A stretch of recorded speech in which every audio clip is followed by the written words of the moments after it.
sampaikan pada saat hari ini firman Tuhan. Ada istilahnya itu saudara kekasih, senang melihat orang susah, susah melihat orang senang itu. Dan kalau sebaliknya, senang melihat orang senang, susah melihat orang susah. Kita yang mana? Halo? Bisa paham ya muda-mudi? Senang melihat orang, susah melihat orang senang, senang melihat orang susah. Sebaliknya, senang melihat orang senang, susah melihat orang yang susah. Kita yang mana? Oh, yang betul. Iya. Di sini senang melihat orang senang, susah melihat orang senang. Susah melihat orang susah. Ini di sini. Kenyataannya hanya Tuhan yang tahu, ya kan? Hanya saudara yang tahu, hanya saya yang tahu. Halo, siapa bisa tahu ini? Ada itu ya istilahnya. Senang melihat orang susah, susah melihat orang senang. Ya, mungkin itu yang sering terjadi saudara kekasih. Saya tidak tahu siapa orangnya, ya. Tapi mungkin kita yang tahu, ya. Diri kita yang tahu saudara kekasih. Kita memang sepertinya itu atau gimana? Ya, mari kita saudara kekasih lihat bagaimana di dalam Alkitab ini ada seperti itu. Ada seperti itu saudara kekasih. Senang melihat orang susah dan susah melihat orang senang, ada di Alkitab. Mari kita buka. Saudara mau tahu? Enggak, tidur saja, tidur. Ya. Mari kita buka Alkitab kita di dalam Nehemia.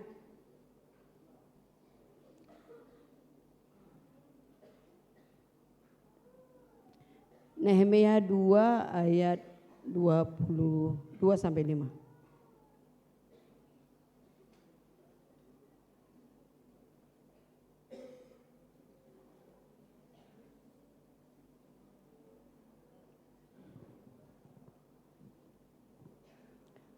Oke, ada saudara kekasih, ya seorang tokoh yang bernama Nehemia. Nehemia ini adalah memiliki satu jabatan di suatu istana raja.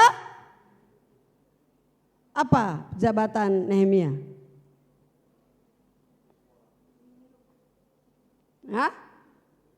Juru minum. Ya. Dia seorang dapat dipercaya saudara kekasih, juru minum raja. Juru minum raja itu gak sembarangan. Karena bisa saja dimasuki racun supaya raja mati. Jadi gak sembarangan itu jabatan Nehemia itu saudara kekasih. Jabatan Nehemia itu adalah jabatan yang dapat dipercaya, memiliki integritas. Ya, itu adalah Nehemia. Ketika saudara kekasih Nehemia ini mengetahui, mendapatkan suatu kabar bahwasannya ya kota nenek moyangnya itu saudara kekasih adalah menjadi suatu kota yang reruntuhan, yang sudah dibakar, menjadi kota yang begitu sangat mengerikan, kota yang gersang seperti itu. Jadi hati Nehemia ini adalah hati yang hancur. Itu adalah kota nenek moyang Nehemia. Yang mungkin Tuhan taruhkan di dalam hati Nehemia satu kerinduan untuk membangun itu kota Yerusalem. Ya, supaya kota itu dibangun kembali. Kita bisa bayangkan kalau kota itu sudah dibakar, yang ada apa? Kegersangan yang ada. Kehancuran yang ada, kehampaan yang ada, nggak ada masa depan, nggak ada harapan di dalamnya. Sehingga masyarakat yang ada di dalamnya itu kira-kira seperti apa? Kita bisa bayangkan yang tidak punya tempat tinggal. Seperti itu. Yang sangat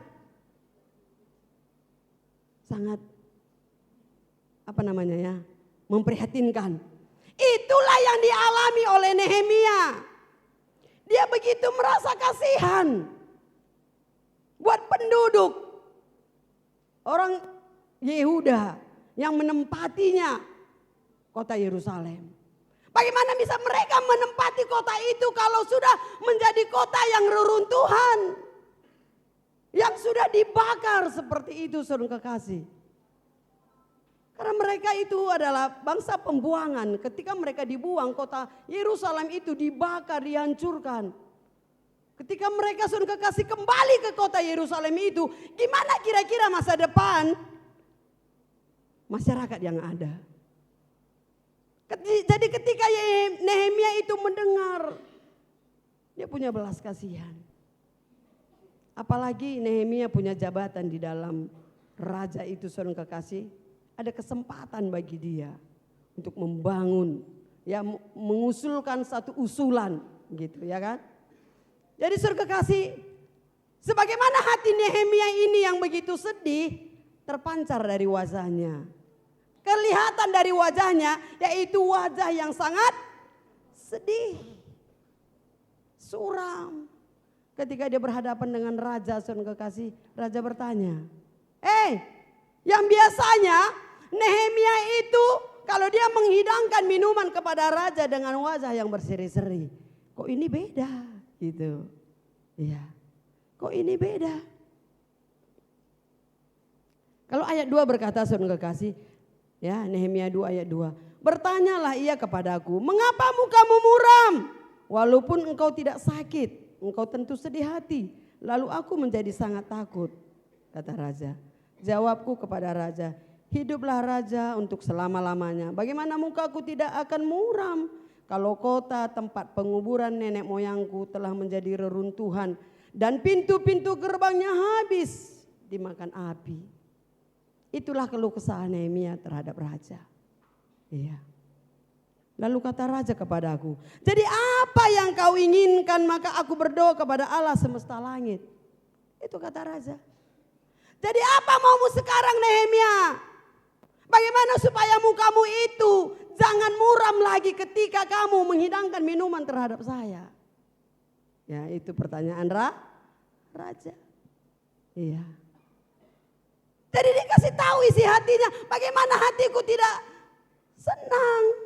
Raja, kalau kota nenek moyang saya itu menjadi suatu reruntuhan yang sudah habis dimakan, dibakar oleh api.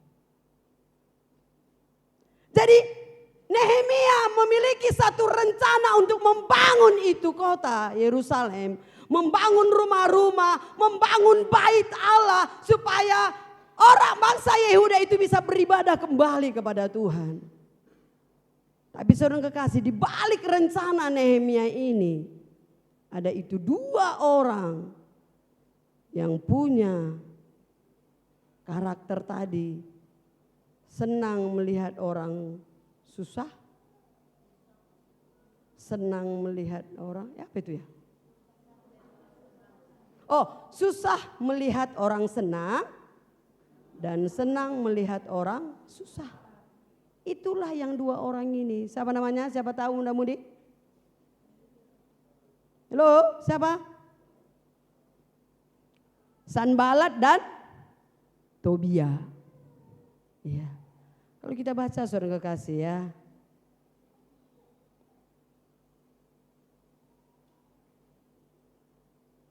Ayat 10-nya dikatakan seperti ini.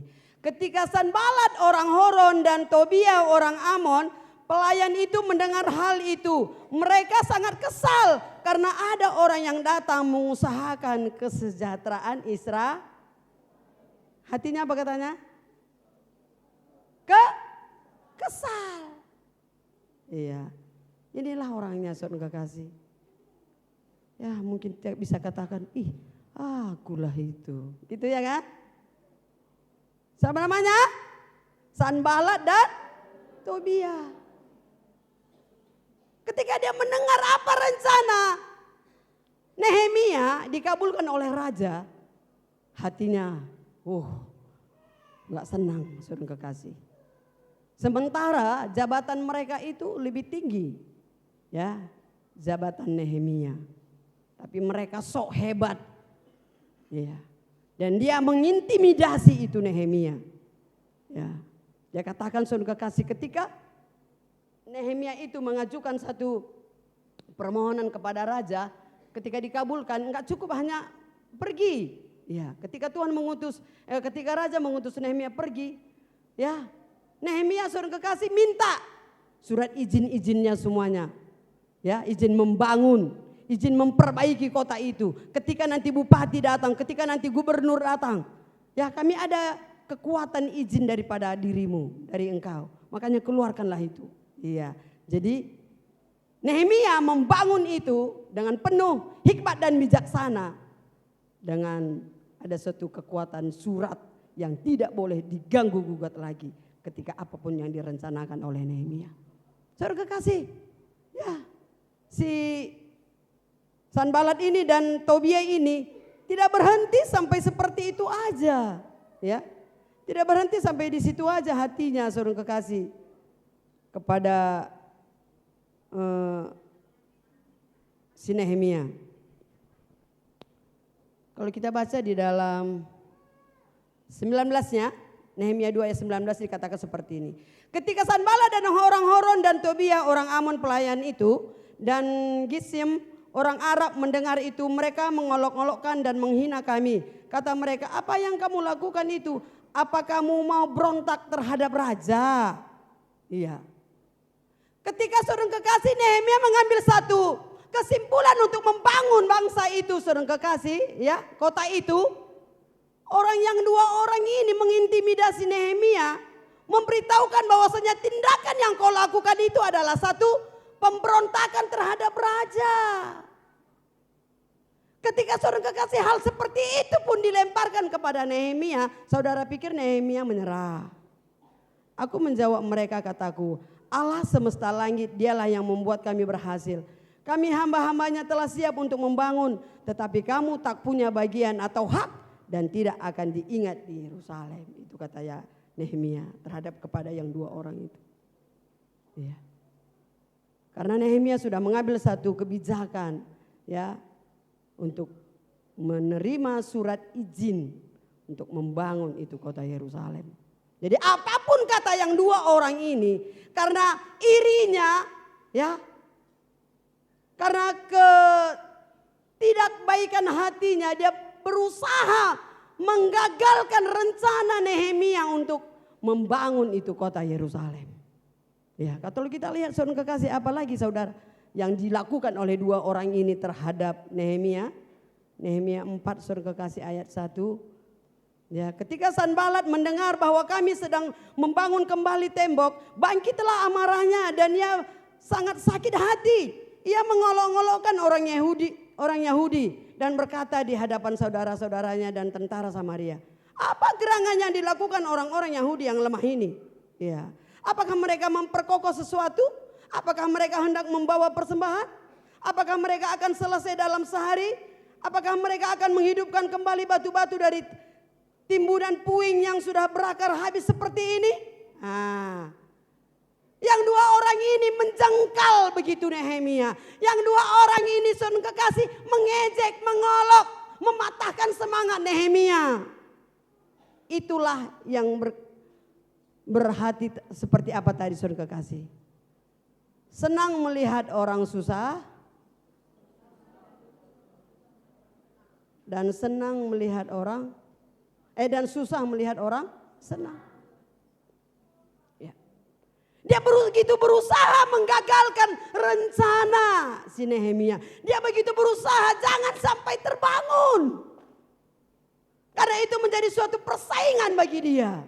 Ketika kota itu menjadi kota yang sejahtera, menjadi kota yang makmur, menjadi persaingan bagi dia. Jadi dia senang kalau kota itu tetap hancur.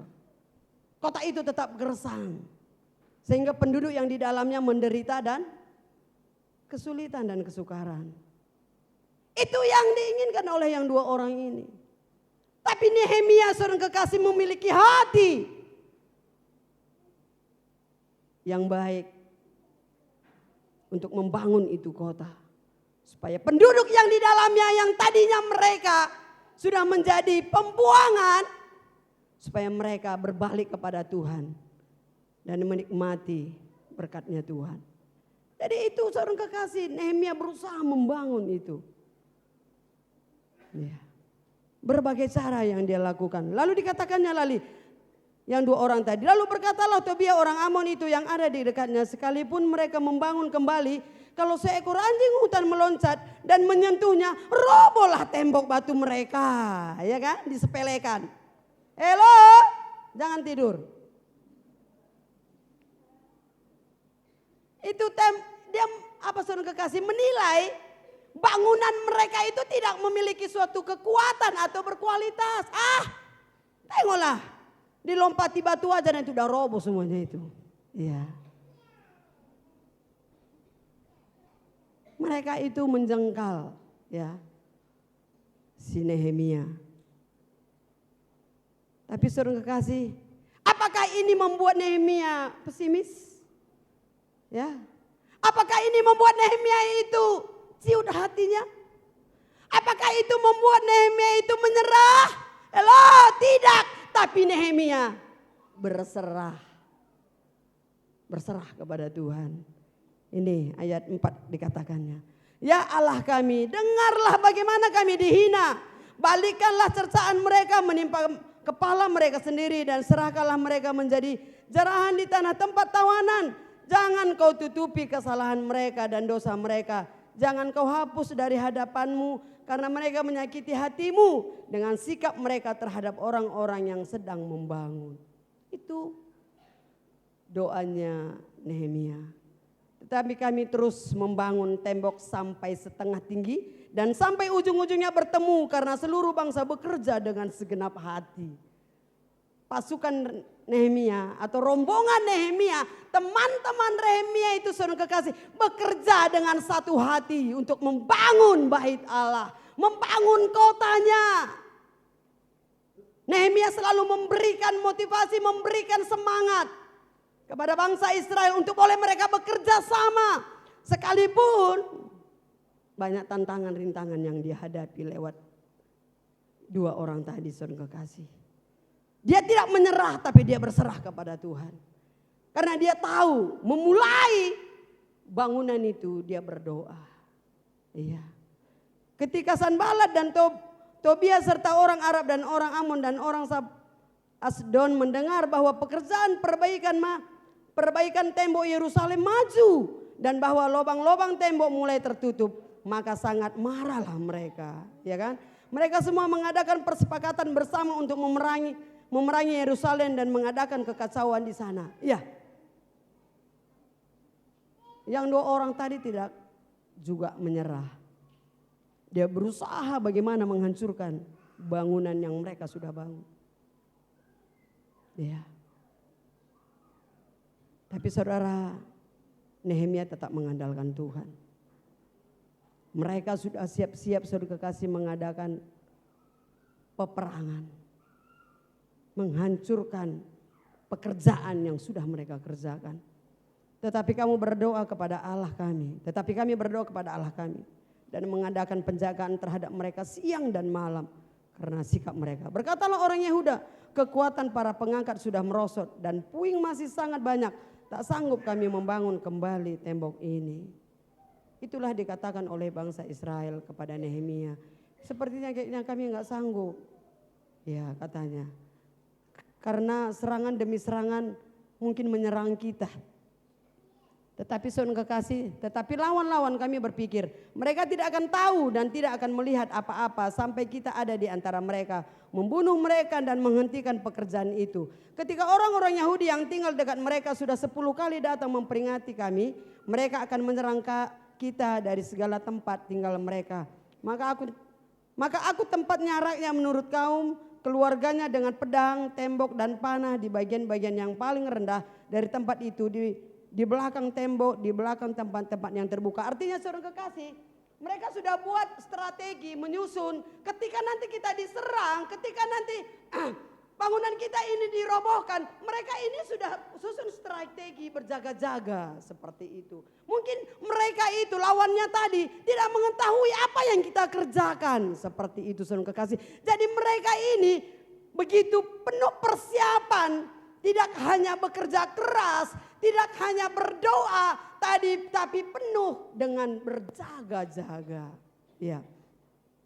Ku amati semuanya lalu bangun berdiri dan berkata kepada para pemuka dan para penguasa dan kepada orang-orang yang lain. Jangan kamu takut terhadap mereka. Ingat kepada Tuhan yang maha besar dan dahsyat dan berperanglah untuk saudara-saudaramu. Untuk anak-anakmu laki-laki dan anakmu perempuan. Untuk istrimu dan rumahmu. Nehemia katakan saudara kekasih. Ya. Jangan kau takut apa yang mereka lakukan. Kita kerjakan ini untuk keluarga kita. Kita kerjakan ini untuk anak-anak kita. Kita kerjakan ini untuk istri kita. Itu Nehemia katakan. Ketika saudara kekasih Nehemia memberitahukan itu membuat mereka semangat kembali. Ada amin. Itu membuat mereka memperoleh kekuatan baru kembali saudara kekasih.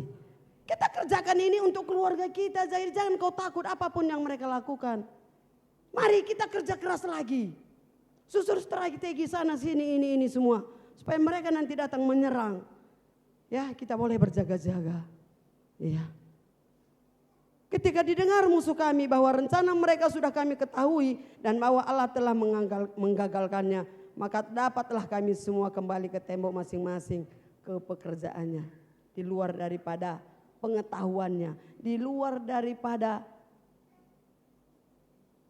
pengetahuan daripada Nehemia dan anggotanya tadi. Bahwasannya semua yang mereka rencanakan itu Tuhan.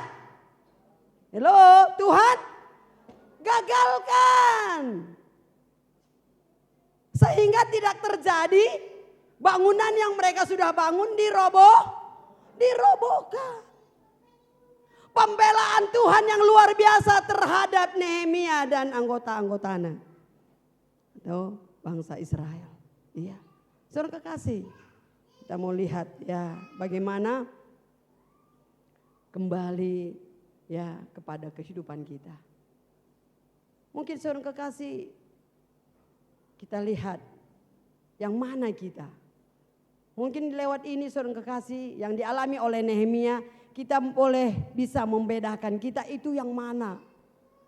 Yang senang melihat orang susah. Dan susah melihat orang senang. Atau senang melihat orang senang. Susah melihat orang yang susah. Kita ini yang mana? Tapi kita boleh lihat. Ya. Bisa itu saudara kekasih. Kita membedakan dua karakter ini. Tapi bagaimana Tuhan bisa membela ketika saudara kekasih kita memiliki hati seperti Nehemia ini. Kita memiliki karakter seperti Nehemia ini. Yang begitu saudara kekasih hatinya sedih ketika kota itu menjadi kota reruntuhan. Hatinya begitu sedih. Bangsa-bangsa Yehuda, bangsa Israel itu begitu saudara kekasih kehidupan yang melarat. Memiliki satu kesukaran dan kesulitan. Itu hati Nehemia. Ya, sekarang ini saudara kekasih mungkin kita membangun dengan hubungan dengan Tuhan. Membangun saudara kekasih usaha demi usaha. Enggak jauh bedanya apa yang dialami oleh Nehemia. Mungkin juga kita ketika kita saudara kekasih membangun hubungan kita dengan Tuhan. Banyak tantangan, banyak rintangan yang kita hadapi. Ketika kita membangun usaha banyak tantangan dan banyak juga cobaan yang kita alami. Kita enggak usah heran kan? Gak heran kan kalau kita lihat juga Nehemia seperti itu. Iya. Kita gak usah heran. Artinya kita gak usah ciut hati kita ketika orang senang kalau kita susah. Kita tetap maju terus. Ada yang ngantuk? Kita nggak usah pesimis kalau orang lain senang melihat kebangkrutan kita. Kita nggak usah sedih, kecewa kalau orang senang melihat kejatuhan kita. melaratan kita, kemiskinan kita seperti itu, kita nggak usah kecewa. Karena zaman Nehemia pun seperti itu. Tapi ingat, ada Tuhan yang kita sembah yang selalu membela kita. Ada amin. Kalaupun seorang kekasih, jangan kita jemu berbuat baik kepada siapapun. Ya. Lakukanlah seorang kekasih apa yang menjadi kehendak Tuhan dalam hidup kita. Bahwasannya seorang kekasih, kalau kita lihat di dalam bekerja.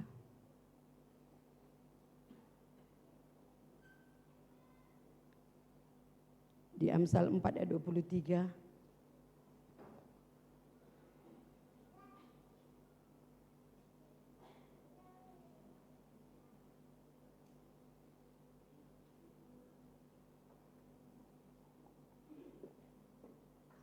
Baca pemuda, suara yang kuat 1, 2, 3 ya.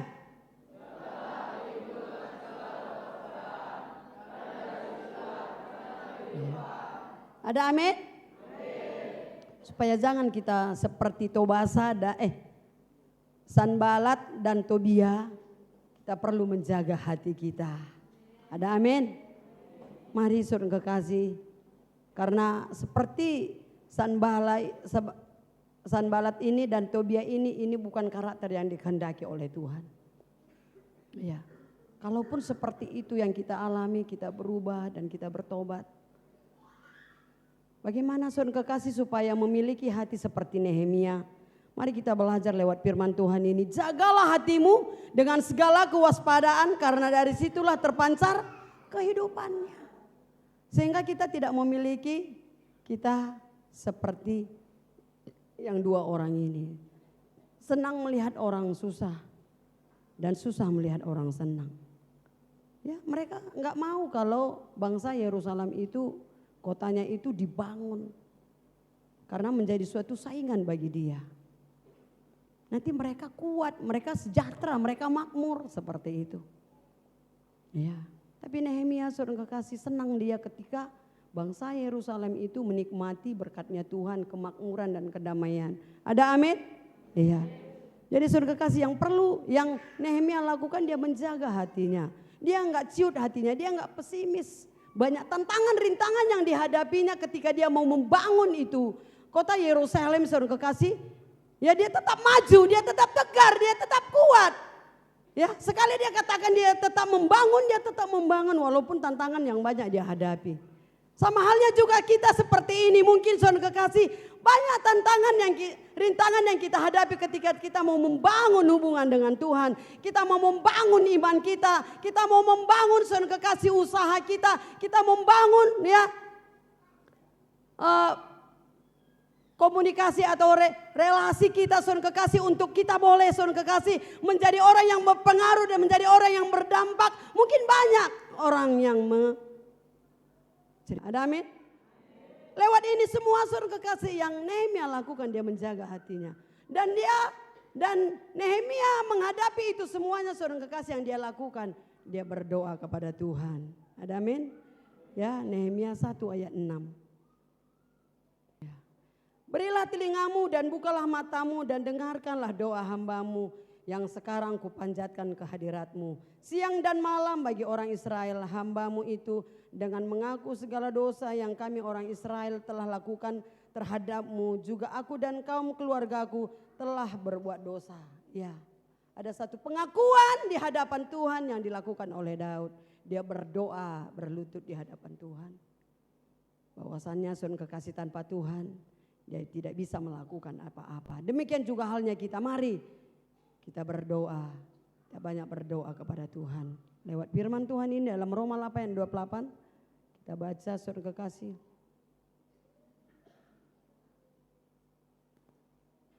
Roma 8 ayat 28. Ayo baca yang ngantuk. Oke, yang ngantuk baca dengan saya ya, supaya jangan ngantuk. 1, 2, 3 ya. Kita ketahui sekarang bahwa Allah turut bekerja dalam segala sesuatu untuk mendatangkan kebaikan bagi mereka yang mengasihi Dia, yaitu bagi mereka yang terpanggil sesuai dengan rencana Allah. Ada amin? Iya. Kita tahu sekarang bahwa Allah turut bekerja dalam segala sesuatu untuk mendatangkan kebaikan dalam hidup kita. Mungkin kita mengalah sama halnya yang kita alami seperti Nehemia. Tapi buatlah itu mendatangkan kebaikan dalam hidup kita. Ada amin?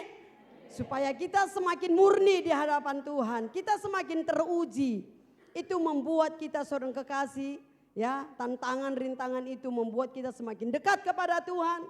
Semakin kita berdoa kepada Tuhan. Semakin kita renungkan firman Tuhan itu siang dan malam. Ayat yang terakhir saudara kekasih. 1 Tawari 4 ayat 10. Oh, yang ngantuk, masih ada yang ngantuk lagi? Ayo baca dengan saya.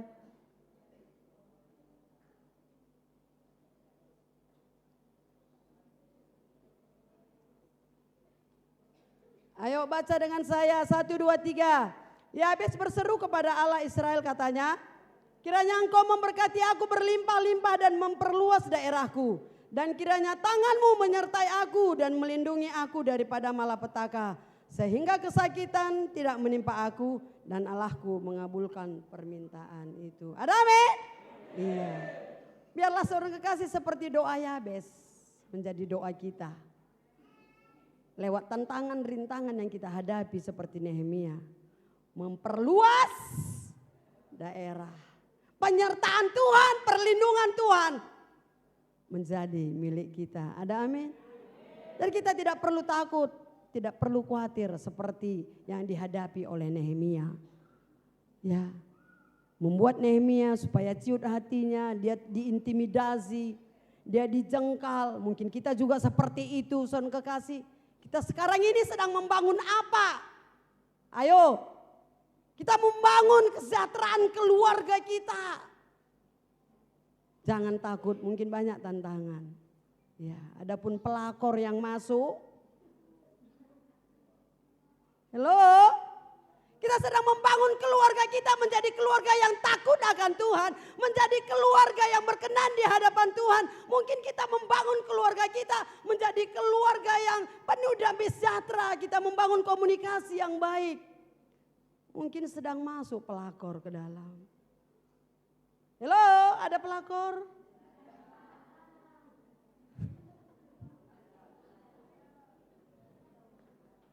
Ada, mari. Jangan takut. Kita berdoa seperti Nehemia, maka perlindungan, penyertaan Tuhan menjadi milik keluarga kita. Ada amin? Kita sedang membangun iman kita. Ya, banyak tantangan, rintangan yang kita hadapi.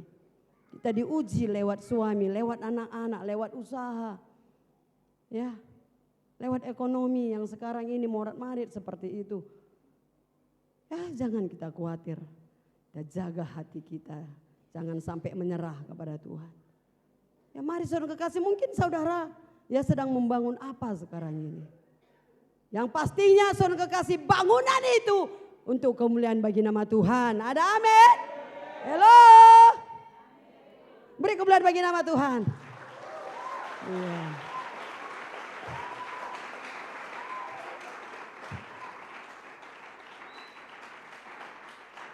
Karena udah saya lihat dari depan gini.